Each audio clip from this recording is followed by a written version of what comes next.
বিসমিল্লাহির রহমানির রহিম। ৫৭ নং মূলঘর সরকারি প্রাথমিক বিদ্যালয় এর পাশে আছেন মূলঘর উচ্চ বিদ্যালয়, স্থাপিত ১৯৬৭। মূলঘর রাজবাড়ী সদর রাজবাড়ী। তো এখানে আমরা আসছি আজকে আমার ছোট ভাগিনা মোহাম্মদ ফয়সাল, সে এইখানের সপ্তম শ্রেণীর ছাত্র। তো আমরা আসছি তাকে ভর্তি করার জন্য। তো পাশেই আছে একটা সুন্দর মসজিদ, তো আছে এখানে ডাকঘর, পাশে পাশে আছেন গ্রামীণ স্বাস্থ্য ক্লিনিক, পাশে আছে আপনার ঈদগাহ মাঠ।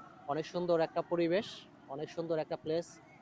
তো আসুন আপনারা সকলেই নিজ নিজ জায়গা এবং নিজ নিজ কর্মে আপনারা আসবেন।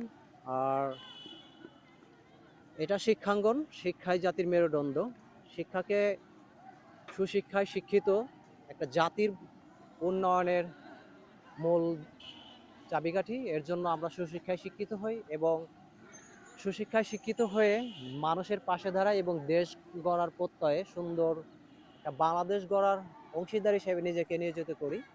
তো এটা আসলে অনেক সুন্দর একটা খেলার মাঠ।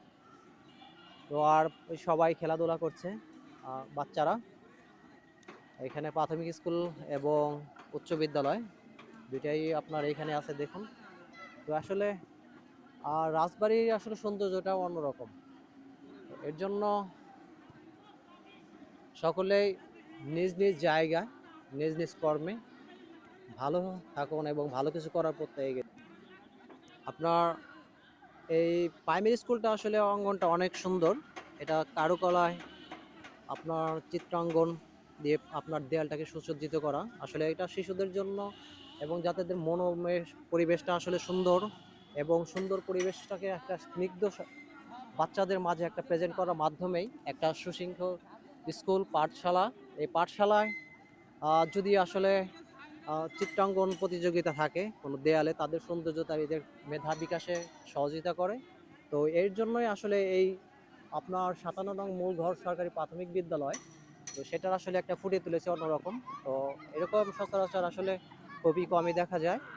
আর সের পাশাপাশি আজকের এই ৫৭ নং মূলঘর সরকারি প্রাথমিক বিদ্যালয়, সেটা আসলে পরিলক্ষিত হচ্ছে, দেখতে পাচ্ছি। তো এর জন্য আমাদের বাংলাদেশের যত স্কুল প্রাথমিক বিদ্যালয় আছে, তো এরকম চিত্রাঙ্গন আপনার যদি আপনার দেয়ালে আপনার স্কুলে থাকে, পাশাপাশি ছাত্র ছাত্রীরা, ছোট বাচ্চারা শিক্ষাটাকে আর একটু ভালোভাবে তারা করতে পারবে।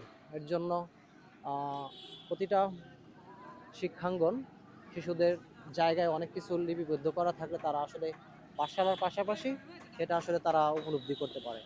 তো এর জন্য আমরা সকলেই যারাই এই শিক্ষামন্ত্রী শিক্ষামন্ত্রী আমাদের আগামী প্রজন্মের জন্য যারা আল্লাহ তালা প্রেজেন্ট করবেন, তারা যেন আসলে এই বিষয়টা আসলে খেয়াল করে দেখবেন।